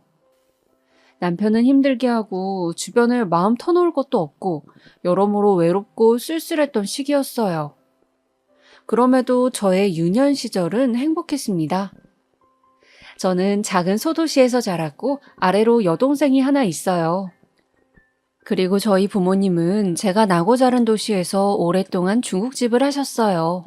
아르바이트생을 따로 쓰지 않고 두 분이서 운영을 하시다 보니 바쁘셔서 어린 저와 동생과 놀아줄 시간이 별로 없으셨던지라 장녀인 제가 동생을 챙기곤 했죠. 부모님께서도 저를 믿고 동생을 맡기시기도 했고요. 근데 아무래도 어린 자매가 집에 있다 보면 심심하잖아요. 그래서 중국집에 가 손님들에게 괜히 말을 붙이기도 했고 음식을 나르기도 했어요. 아이고, 우리 준이가 일을 참 잘하네. 그러게나 말이야. 어린데도 벌써부터 엄마 일을 돕고 기특해 죽겠어. 어른들은 이런 저를 보면 칭찬을 해주셨는데 아마 그 칭찬이 듣기 좋아서 더 열심히 했던 것 같아요. 아마도 이때부터 사교성이 만들어지지 않았을까 싶은데요. 초등학교를 들어가서도 저는 아주 활발한 아이였어요. 조용히 있기보단 밖에서 땀 흘리며 뛰어놀길 좋아했고 낯도 가리지 않아서 남자애들과 곧잘 어울려 놀곤 했어요. 어쨌든 이런 행복한 학창 시절을 보내다 고등학교에 올라가게 되었는데요. 그때부터는 사정이 좀 달라졌어요. 공부라는 압박이 들어왔으니까요. 저의 가장 친한 친구 중에 공부를 조금 잘하는 친구가 있었는데요. 이 친구가 고등학교에 올라가더니 갑자기 거의 책상에 붙어 있다시피 공부만 하는 거예요. 저러다 병나면 어쩌나 싶을 정도로요. 근데 친구가 그렇게 공부를 하니 저도 따라 앉게 되더라고요. 친구랑 놀고는 싶은데 공부가 끝나야 놀 수 있다 하니 저도 어쩔 수 없이 앉았고 앉았으니 할 게 없어서 교과서를 보게 됐죠. 왜 친구 따라 강남 간다는 말이 있잖아요. 제가 딱 그 말처럼 친구 따라 공부하다가 대학까지 가고 말았습니다. 솔직히 제 성적으로 대학 가는 건 돈 낭비이고 사치였거든요. 고등학교에 들어왔을 때만 해도 저는 반에서 거의 뒷자리 등수였으니까요. 근데 그렇게 대학에 가니 부모님은 경살하며 떡을 돌릴 기세였고 덕분에 제 친구는 저희 부모님의 사랑을 듬뿍 받았습니다. 허나 제 성격이 어디 가나요? 대학에 가고 자유가 주어지니 저는 또 변했어요. 다시 활발하고 놀기 좋아하는 그 아이로 돌아온 거죠. 청춘의 자유. 저는 이걸 정말 말 그대로 즐기고 또 즐겼습니다. 나이트도 가보고 미팅도 하고 친구들과 바닷가로 여행도 가고 그러면서 말이죠. 그때 역시 학창시절처럼 참 즐겁고 낭만이 있던 때였어요. 더군다나 거기서 만난 남자친구가 저의 젊은 시절을 더 아름답게 만들어주었죠. 어느 날 친구와 무턱대고 떠난 경주 여행에서 모르고 길을 잃고 말았는데요. 그때는 지금처럼 인터넷 지도 이런 게 발달된 때도 아니었고 또 시골길이라 계속 헤매고 있었어요. 그런데 때마침 오토바이 한 대가 털털거리며 오더라고요. 어디 가세요? 네? 저희 그냥 길을 잃어서. 솔직히 처음엔 무서웠습니다. 낯선 남자가 갑자기 오토바이 타고 와서 어디 가냐 묻는데 나쁜 생각이 안 들면 이상한 거죠. 근데 그 남자가 어떤 집을 가리키더니 저기가 민박집이라며 숙박을 할 수 있다는 거예요. 어차피 밤도 깊었겠다. 갈 데가 없었기 때문에 저희는 곧바로 남자를 지나쳐 민박집으로 뛰어갔고 다행히 인상 좋은 아주머니께서 저희를 맞이해 주셨어요. 아이고 처녀들 왜 이렇게 뛰어왔어? 땀이 흠뻑 젖었네. 어여 들어와요. 시원한 식혜 한 잔 내어줄 테니까. 너무 감사하게도 아주머니는 그날 땀에 온통 젖은 저희를 반갑게 맞이해 주시고 덤으로 시원한 식혜와 맛있는 불고기 밥상까지 차려주셨어요. 얼마나 감사했던지 먹는 내내 수저질이 멈추지 않았는데 그런데 그때 어떤 청년이 들어왔어요. 저와 친구 둘 다 깜짝 놀라고 말았어요. 아까 저희에게 민박집을 알려주던 그 청년이었거든요. 잘 찾아오셨네요. 여기 누구세요? 쟤는 내 아들이야. 인사해라, 민호야. 알고 보니 그 청년은 민박집 아주머니의 아들이었습니다. 아들이 한마디로 영업을 잘했던 거죠. 근데 불빛에서 보니 그 청년 꽤나 잘생겼더군요. 아깐 컴컴한 곳에서 말을 걸어 무섭기만 했는데 다시 보니 이목구비도 뚜렷하고 특히 눈매가 깊어 분위기 있어 보이는 타입이었어요. 저는 그 청년의 얼굴에 빠져 잠시 헤어나오지 못하고 있다가 이제 자러 가야 한다는 민박집 아주머니의 말에 정신을 차렸고 아쉬운 마음을 뒤로 한 채 방으로 들어갔어요. 그런데 침대에 누워서도 그 청년 얼굴이 잊히지가 않아 아른거리더라고요. 이대로 헤어져야 한다는 사실이 아쉽게도 느껴지고요. 그렇게 잠을 뒤척이고 있을 때 목이 말라 부엌으로 나왔는데 마침 청년이 책을 보고 있더라고요. 잠이 안 오셨나 봐요. 아, 네. 같이 여기 와서 차라도 마시며 이야기 나누실래요? 그 청년이 말을 걸자 얼굴이 잘 익은 사과처럼 새빨개졌습니다. 제가 생각해도 너무 촌스러웠죠. 근데 어색함이 언제 있었냐 싶을 정도로 저희는 그날 그 테이블 위에서 여러 이야기를 나누었습니다. 어디에 사는지, 어떻게 살아왔는지, 앞으로 뭐 하면서 살지. 처음 만난 사람이었지만 이상하게 입이 저절로 고삐가 풀린 것처럼 말이 다다다 튀어나왔고 그 사람 역시 제가 편했는지 그랬어요. 왜 어차피 안 볼 사이면 더 말하기 편할 때가 있잖아요. 그런 느낌이었죠. 우리는 시골의 밤 풍경을 별빛 삼아 낭만이 흐르는 가운데 서로를 그렇게 조심스레 탐색해 갔어요. 준희 씨는 대학 졸업하면 뭐 하고 싶어요? 모르겠어요. 디자인과를 졸업하긴 했는데 사실 디자인이 정말 하고 싶은진 모르겠고 그래도 뭐 일단 이쪽 과를 나왔으니 전공 살려서 취직해야겠죠? 할 게 딱히 없으니까. 솔직히 요즘은 어릴 때가 그리워요. 아무 생각 없이 놀고 먹고 그때가 재밌었는데. 나이 먹으니 고민만 많아지는 것 같아요. 제가 준희 씨를 잘 모르지만 뭐든 잘할 사람 같아요. 그러니 너무 고민하지 말고 한번 해봐요. 하고 싶은 게 뭐든. 그때 그 사람이 던진 그 한마디는 제 삶에 큰 파장을 불러일으켰습니다. 다름 아닌 웨딩 플래너라는 제 평생의 직업을 선택하게 했으니까요. 그리고 저희는 밤이 새워가도록 이야기를 나누다가 토막잠을 잔 후 언젠가 다시 만날 걸 약속하며 헤어졌습니다. 그래도 만날 사람은 만난다 하죠. 운명처럼 저는 그 사람을 다시 만나게 되었습니다. 어디서냐고요? 바로 제가 졸업을 앞두고 있을 때쯤 저희 대학교 교정에서 말이죠. 대학교 교정에서 그 사람이 저를 보고 아는 체 하는 순간 숨이 멎는 것 같았습니다.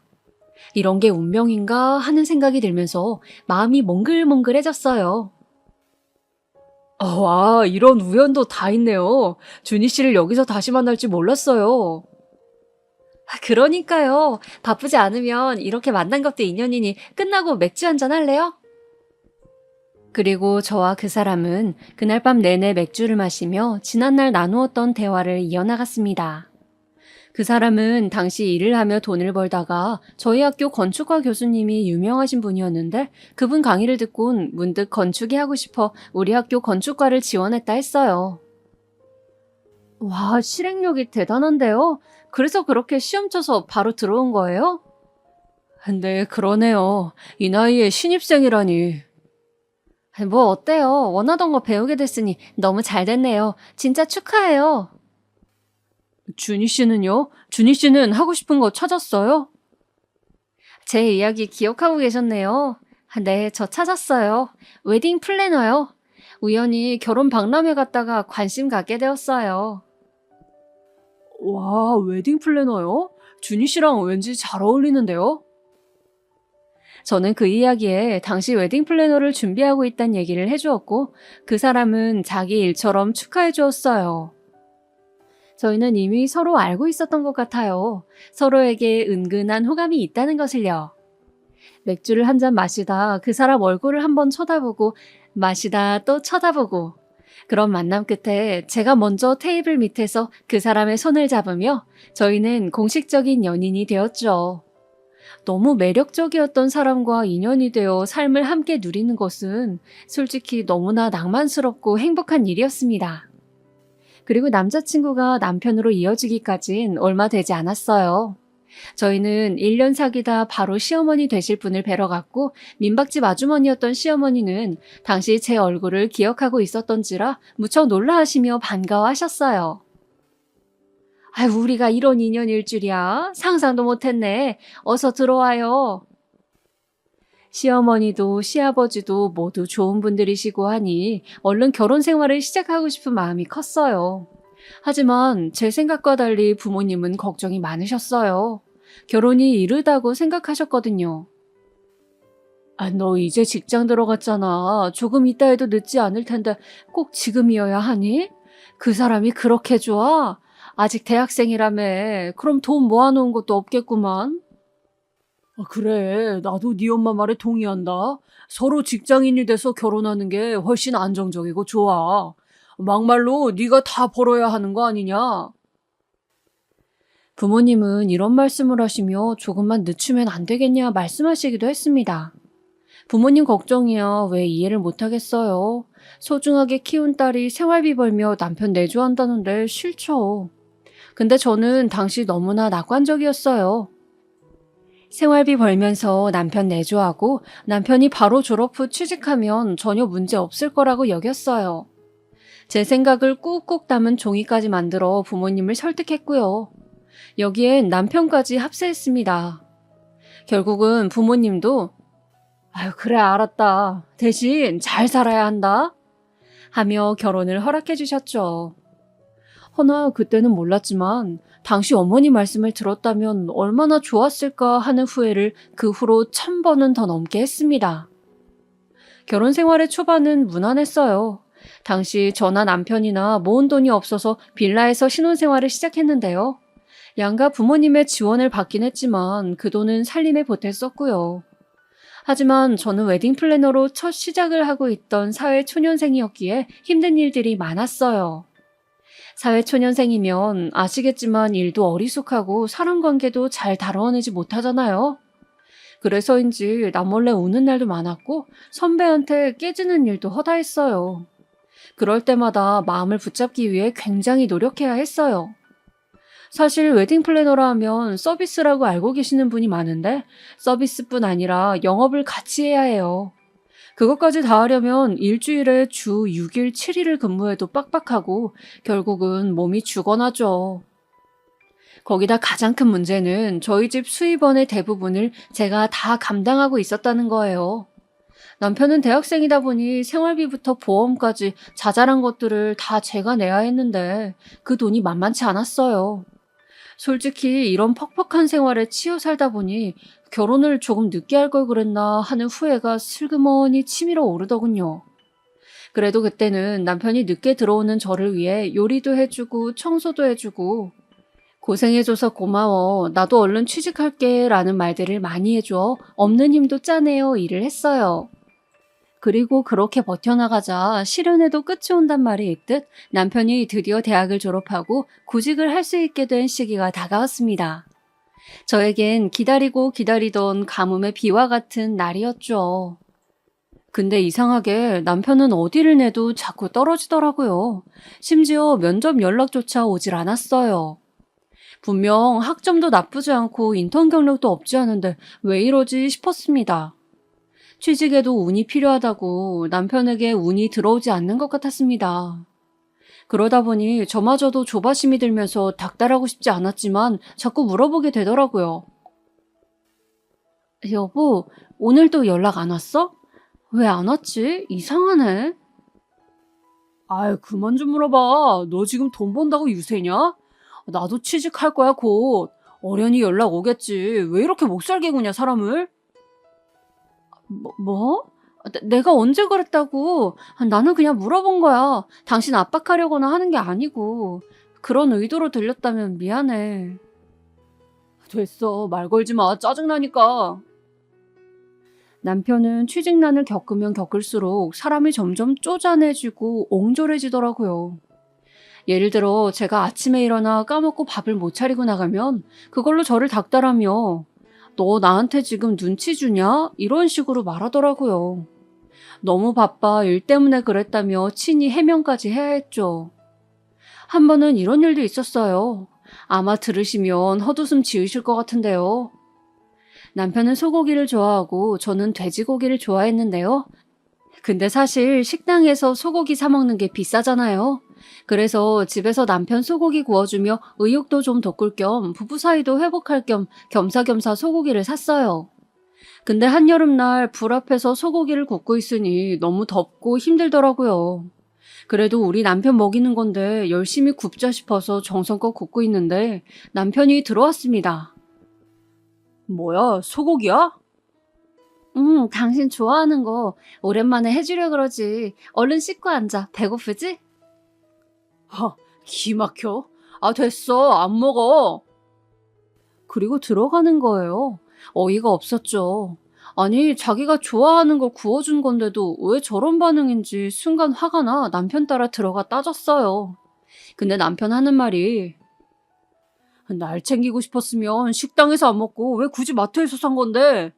우리 집 소고기 먹을 형편도 안 되니까 집에서 구워 먹는다 이거 말하고 싶었던 거 아니야? 나한테 하진 못하는 말 그렇게 행동으로 보여주는 거 아니냐고. 너 참 진짜 쪼잔하다. 그러고 싶냐 진짜? 뭐? 아니 누가 할 말을. 난 당신이랑 조금이라도 사이 좋아지고 싶어서 내 딴엔 노력한 거야. 더워 죽겠는데도 고기 구워가면서. 근데 뭐가 어쩌고 어째? 어쩜 당신은 사람 마음을 이런 식으로 짓밟아. 짓밟긴 네가 하는 행동에 배려가 눈꼽만치도 없으니까 그런 거지. 그날 너무 화가 나 크게 부부싸움을 하고 말았고 한 달간이나 그 때문에 서로 말을 하지 않았어요. 완전 냉전기였어요. 이혼 이야기만 안 끝냈다 뿐이지 누구 한 명이라도 건들면 이혼이라는 글자가 바로 튀어나갈 분위기였죠. 그러던 어느 날 이 냉전기가 끝나게 되었는데요. 남편이 먼저 뻘쭘한 얼굴로 제 어깨를 툭 치더니 이런 말을 하더군요. 나 합격했어. 어딜? 내가 원하던 건축회사에 들어가게 됐다고. 오늘 연락 왔어. 최종 합격했다고. 그간 미안했어. 내가 열등감이 너무 지나쳤나 봐. 남편이 원하던 회사에 드디어 합격하게 된 거였어요. 얼마나 기쁘던지. 그때 속으로 남편이 취직해서 이제 살림에 보탤 수 있다는 것도 좋았지만 더 이상 열등감에 시달린 애꿎은 소리 듣지 않아도 되니 그게 더 좋았어요. 그만큼 남편으로부터 받는 스트레스가 어마어마했거든요. 저희는 그날 오래간만에 부부간의 사랑도 나누고 이제부터 열심히 돈 벌자는 말도 하며 서로 으쌰으쌰 했어요. 남편이 먼저 사과했기에 제 마음도 눈 녹듯 사르르 풀렸고요. 남편 취직하기 전 그 일주일이 천국이었던 것 같습니다. 연애 시절로 돌아간 것만 같고 서로 배려하고 자주 웃고 행복이 뭔지 다시금 알아가는 시기였죠. 근데 남편이 취직을 하고 한 달쯤 되니 다른 스트레스가 오네요. 남편이 새로 다닌 회사에 적응하면서 야근과 회식이 너무 많은 거예요. 사실 일적으로 바쁜 거야 충분히 이해할 수 있어요. 저도 일하는 사람인데 그거 이해 못할까 봐요. 근데 남편은 꼭 일하고 돌아오면 피곤하다는 이유로 온갖 짜증을 저에게 퍼붓곤 했어요. 제가 무슨 감정 쓰레기통도 아닌데 그 스트레스를 도대체 왜 아내에게 푸는 걸까요? 여보, 나도 일하는 사람이야. 당신 힘든 거 알겠어. 근데 집에선 화 좀 그만 내면 안 돼? 당신 사소한 걸로 이러는 거 나도 이젠 지쳐. 어제는 냉장고 수리기사한테까지 일 못한다고 별것도 아닌 걸로 화냈잖아. 솔직히 쪽팔려 죽는 줄 알았어. 야, 너 무슨 말을 그따위로 하냐?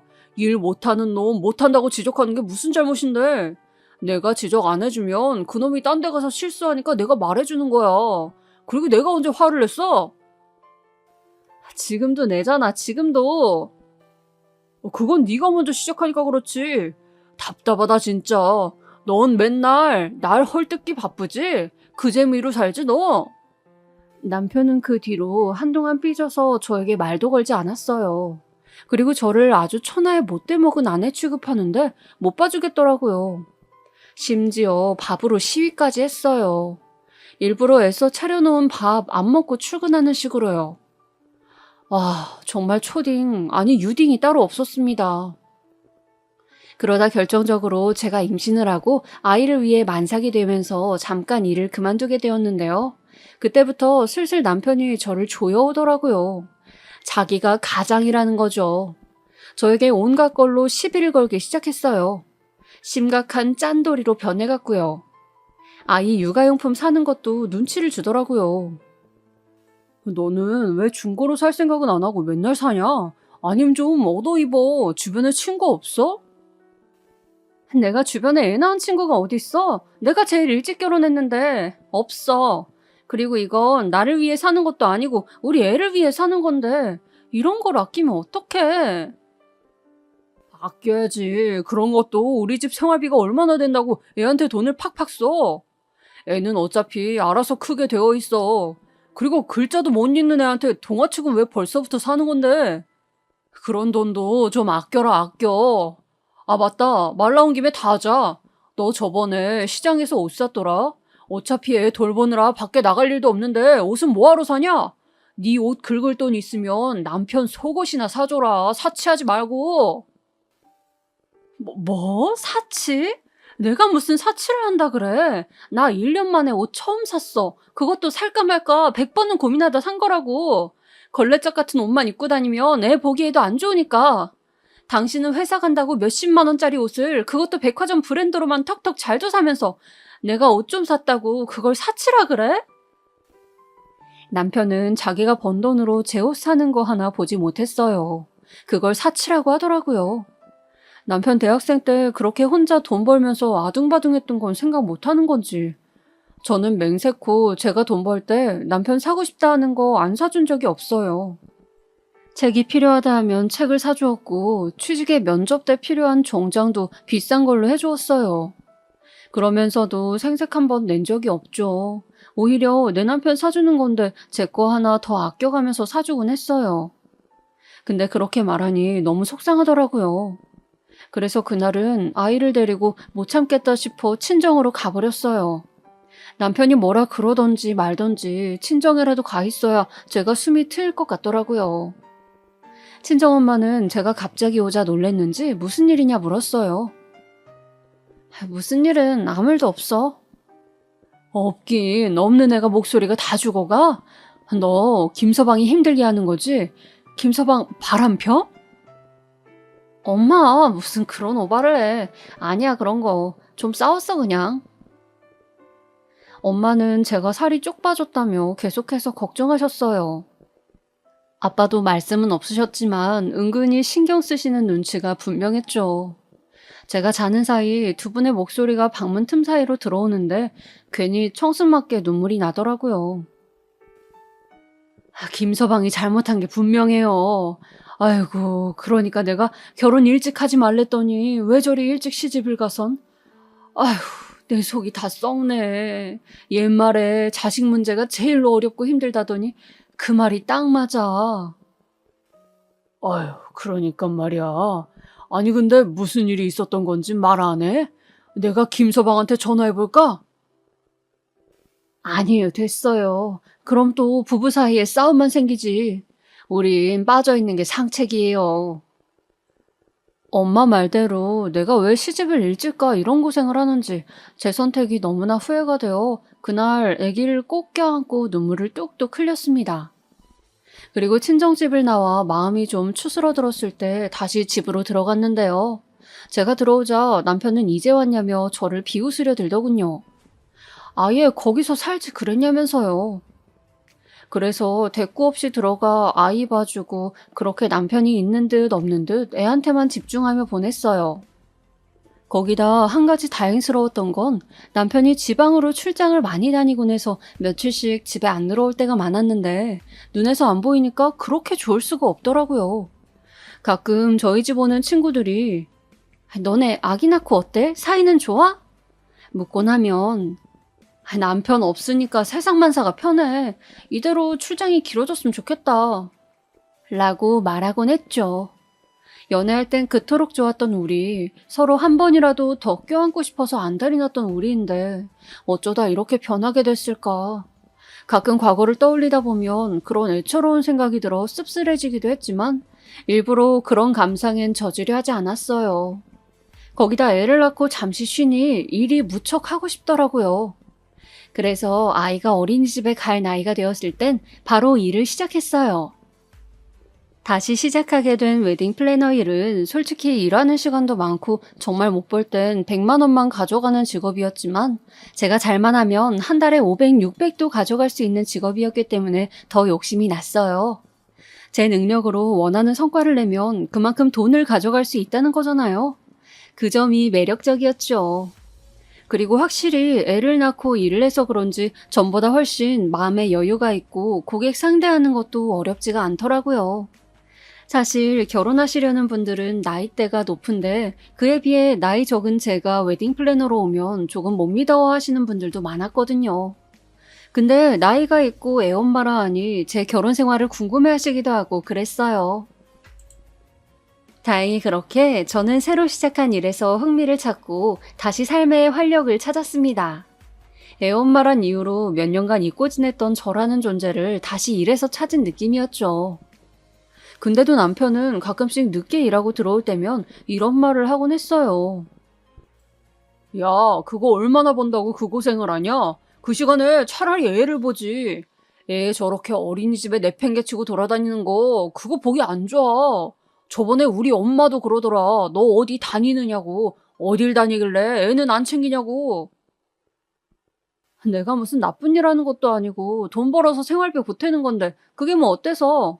그리고 나도 일하고 싶어. 이 일 하는 게 좋고 몇 푼을 벌든 간에 그건 당신이 관여할 바가 아니지. 하여간 말은 청산유수다. 그리고 돈 버는 건 좋은데 아내 역할도 좀 해라. 내 셔츠가 구겨져 있잖아. 저꼴로 다니는 게 보기 좋냐? 처음엔 제 걱정해주느라 그런 소리 하는 줄 알았어요. 아이 보느라 일에 치여 사느라 나름 남편이라고 걱정되나 보다 싶었죠. 근데 아니었어요. 제가 돈 벌면서 활발하게 돌아다니는 꼴이 그저 눈에 보기 싫었던 거죠. 전 그럴수록 더 보란듯이 일하고 애 돌보고 하며 저답게 살려고 노력했습니다. 남편 말 신경 안 쓰고 그렇게 사는 게 훨씬 행복했거든요. 그러다 심장이 아찔할 일이 생기고 말았는데요. 바로 아이 일이었어요. 그날은 제가 일이 밀려 회사에서 야근을 하느라 늦게 들어오던 날이었어요. 남편이 집에서 애를 봐주기로 약속한 날이었죠. 그런데 분명 집에 남편이 있어야 할 시간인데도 도착하니 남편은 없고 아이만 덩그러니 침대에 누워있더라고요. 거기다 아이의 상태가 이상했어요.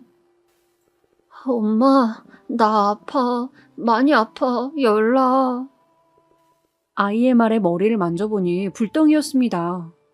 어머나, 어떡해! 너무 놀라 곧바로 핸드폰을 찾아 울부짖고 말았어요.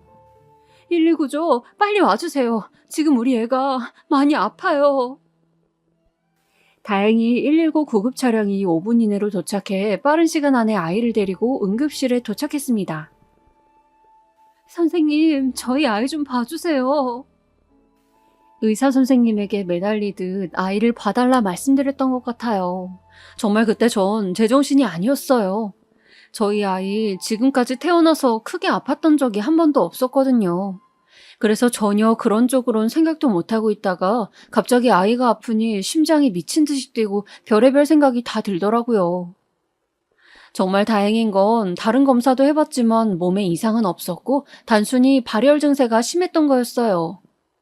아이의 고열은 주사와 링거를 맞으며 찬찬히 내려갔고요. 미안해 정원아. 엄마가 늦게 와서 정원이 많이 아팠지? 아니야, 엄마. 나 이제 괜찮아. 오히려 저보다 더 기특하고 의연하게 말해주는 아들이 고마워 눈물이 다 났습니다. 하지만 제 화는 곧 남편에게로 향했습니다. 대체 이 인간 어디서 뭘 하고 있었길래 애도 안 보고 있었던 건지 당장 핸드폰을 들어 남편에게 전화를 해보았어요. 어디야 지금? 나 술집인데 왜? 당신 미쳤어? 아, 왜 소리를 지르고 그래? 너야말로 미쳤냐?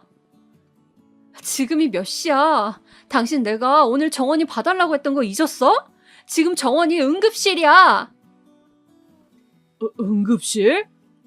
그래, 당신이 없던 바람에 애가 아파서 혼자 침대에서 뒹굴거리고 있더라. 아이씨, 알았어. 지금 갈게. 좀만 기다려. 곧이어 남편이 헐레벌떡 민망한 얼굴로 달려오긴 했지만 오히려 더 화가 날 뿐 상종조차 하고 싶지 않았어요. 남편은 회식이 길어지고 술이 들어가다 보니 애 봐주는 날인 걸 깜빡했다고 변명을 늘어놓았지만 그게 지금 와서 뭐 중요한가요? 어차피 일은 벌어졌는데. 저는 정확히 이렇게 말하곤 애 데리고 나와버렸습니다. 하지만 더 끔찍한 일이 벌어지고 말았죠. 남편이 안 들어온 그날, 바로 그날 벌어진 일인데요. 알고 보니 이 인간이 단순히 회식에 간 게 아닌 것 같더라고요. 제가 그걸 알게 된 건 바로 남편의 휴대전화에 온 알림 때문인데요. 남편은 평소 일할 때 쓰는 핸드폰이 따로 개인용 핸드폰이 따로 있었는데 어느 날 업무 핸드폰으로 자기야 뭐해? 라는 문자가 와 있더라고요. 하필 그때 남편이 샤워하러 들어가기 전 뭘 좀 확인한다고 잠금 장치를 풀어뒀던 터라 문자를 확인할 수 있었죠. 처음엔 광고성 메시지인가 생각했는데 기분이 쎄해 클릭을 했어요. 근데 웬걸? 어떤 여자와 주고 나눴던 사랑의 문자가 가득하더라고요. 심지어 그 여자는 저희 아이가 아픈 날까지도 남편과 함께 있었는지 다음날 잘 들어갔어 라는 문자를 보내왔습니다. 피가 거꾸로 솟는 기분이었습니다. 말 그대로 정말 남편을 패대기 치고 싶은 심정이었어요. 하지만 끓는 피를 잠시 식히고 일단 증거 확보를 위해 남편의 문자 내역을 모조리 캡처해 제 휴대폰으로 보내놓았습니다. 그러다 남편이 출장이 있다며 늦게 들어온다고 말한 날 저는 문자 내역에서 미리 알아둔 상간녀의 주소로 향했습니다. 그리고 그 집 문 앞에서 남편을 기다렸습니다. 1시간 정도 기다리니 남편이 상간녀와 함께 마트에서 장본 짐을 가지고 손을 꼭 잡은 채 계단을 걸어 올라오더라고요. 저를 보자마자 흠칫 놀라 짐까지 떨어뜨리시고요. 뭘 놀라니? 웃기게도 남편은 상간녀를 보호하려 들었어요. 여긴 어떻게 알고 왔어? 어떻게 알고 왔긴 당신 보러 왔지. 상간녀가 어떻게 생겼는지도 보고. 근데 예쁘게 생겼다. 어리고. 실제로 본 상간녀는 어려 보였습니다.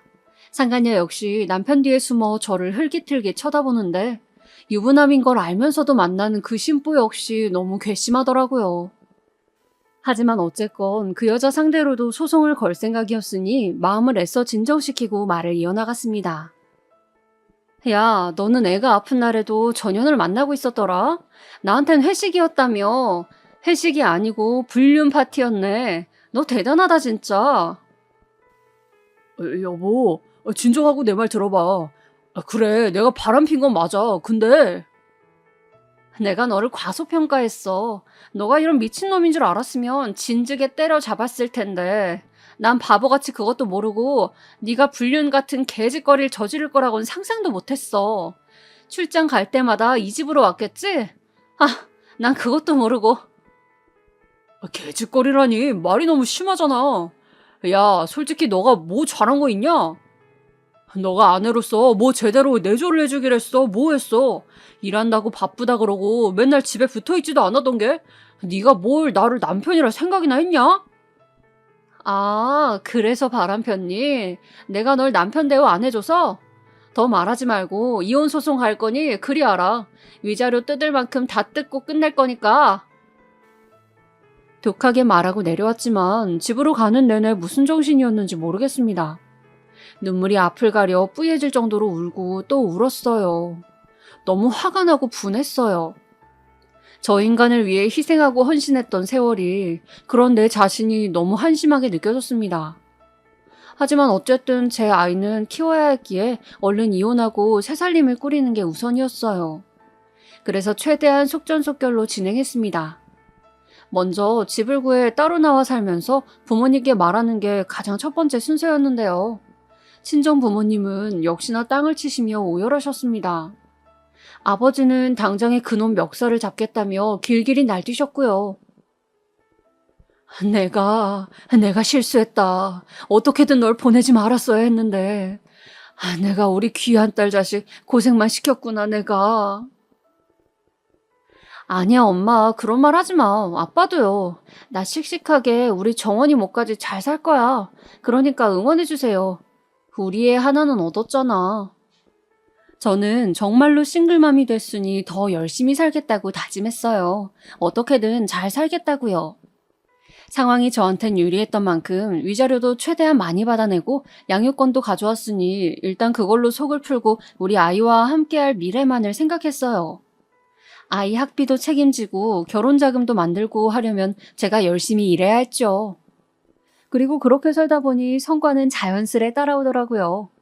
SNS를 활용해서도 홍보를 많이 했는데 그 글을 보시고 문의를 주시는 분들도 많았고 그분들이 다른 분들을 소개해 주셔서 소개로 발을 넓혀가기도 했습니다. 그러다 보니 일을 몰아서 처리할 수 있게 되는 등 노하우가 생겼고 나중에는 월 수입이 500, 600을 훌쩍 넘어가게 되더라고요.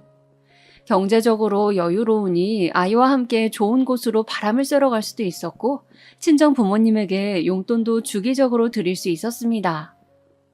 결혼 전과 비교하면 훨씬 안정적이고 평안한 삶이었죠. 그때는 돈을 벌어도 남편 눈치를 봤어야 했는데 이제는 돈을 벌면 저로 인해 누군가가 행복해지니까요.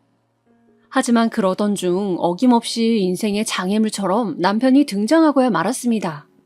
바로 저에게 청첩장을 주러 온 것인데요. 그것도 제 SNS를 보고 근무하는 회사 앞으로 왔더라고요. 결혼식 올 수 있으면 와. 호텔에서 열거든. 온 김에 호텔 구경도 하고. 지금 뭐 하는 거야? 나보고 네 바람난 상간녀랑 한 결혼식에 오라고? 너 쪽팔리지도 않니? 쪽팔리는 건 너겠지. 그나저나 애 데리고 월급 200으로 살 수 있냐? 좀 도와줄까? 내가 주는 양육비로도 사는 거 퍽퍽할 거 아니야. 니네 친정이 돈이 많은 것도 아닌데 듣자니 너 친정에 얹혀 산다며. 얼마나 살기 힘들면 친정에 사냐? 내가 마음이 다 안 좋더라. 저는 그 자리에서 남편이 준 청첩장을 찢어버리고 말했습니다. 다신 내 눈앞에 나타나지 말라고. 한 번만 더 나타나면 가만두지 않겠다고요. 그러나 전 남편은 그 말에 실실 웃기만 할 뿐이더군요. 전 남편이 왔다 간 이후로 저는 물도 마시지 못한 채 속을 삭히고 있었어요. 근데 제 이야기를 들은 친구가 이런 얘기를 하더라고요. 아이, 흥신소에 문의해보는 건 어때? 한번 제대로 알아봐. 친구 말을 듣자 정말 상간녀에 대해 제대로 알아봐야겠다는 생각이 들었어요. 사실 불륜인 건 하긴 했지만 둘이 어떻게 만났고 그런 건 하나도 몰랐거든요. 그래서 문의를 했어요. 꽤 많은 비용이 들어가긴 했지만 철저하게 알아내기 위해서였으니 전혀 아깝지 않았어요. 그 결과 제가 흥신소로부터 받아본 정보는 충격적이더라고요. 둘은 이미 만난 지 5년이 넘은 관계였어요. 남편의 직장에 사무보조로 들어왔던 때부터 만남을 이어왔다고 하더라고요. 거기다 남편이 여자에게 집을 해주었는지 남편 명의의 빌라에 여자가 살고 있었고요. 한마디로 제가 가서 깽판 쳤던 그 집이 남편이 사준 집이었던 거죠. 언젠가 생활비가 너무 비어 남편에게 물어본 적이 있었는데 시어머니 허리 디스크 수술비로 돈을 좀 보태드렸다 하더니 개뻥이었던 거였어요. 자기 시어머니까지 동원해 거짓말을 하다니 진짜 한심했습니다. 게다가 정말 충격적인 사실은 그 다음에 있었는데요. 바로 상간녀에 관련된 거였어요. 이 여자 사기꾼이더라고요. 일명 꽃뱀이라고 하죠. 돈 많은 남자 뜯어 결혼하는 그런 여자들이요. 유흥업소에서 일한 경력이 있었고 이미 그걸로 한번 사실혼 관계였던 남자까지 있었더라고요. 저는 전 남편이 그런 걸 알고 있을 리 절대 없을 거라 생각했습니다. 그래서 쾌감의 미소를 지으며 전 남편의 결혼식장으로 향했습니다. 제 얼굴을 알아본 몇몇 사람들은 놀라기도 했고 특히 시어머니는 충격받으신 얼굴이셨어요. 저는 식이 시작되기 전 전 남편에게 다가가 조용히 서류 봉투 하나를 건넸습니다. 네 상간녀에 대한 이야기야. 잘 읽어봐. 뭔 수작질이야. 여길 진짜 오면 어떡해. 당장 나가. 읽어봐. 전 남편은 제 말에 머뭇거리더니 자기도 뭔가 찜찜한 게 있었던지 찬찬히 서류들을 읽어나가기 시작했어요. 얼굴은 새하얗게 질렸습니다. 그리곤 그걸 보던 저는 이 똑같은 서류 봉투를 시어머니에게도 전해드린 뒤 나왔죠. 나중에 듣기론 식이 진행되기도 전 결혼식은 파토가 났다고 합니다. 전 남편은 그 충격 때문이었는지 회사를 나와 몇 년 방황하다 자기 회사를 차렸는데 그것도 망해 고시원 신세를 지낸다 하고요. 참 세상 일 알다가도 모르죠. 대신 저는 행복하니 그걸로 됐습니다. 제가 한 짓 좀 나쁘긴 했어도 잘한 거 맞죠? 사실 이렇게 속풀이하듯 글 써본 게 얼마만인지 쓰면서 우울하기도 했고 재밌기도 했네요. 긴 이야기 들어주셔서 감사하고 많은 댓글 부탁드릴게요. 아, 그리고 남편의 불륜 현장을 직접 미행하기보다는 흥신소나 전문적인 업체를 고용하실 걸 추천드려요.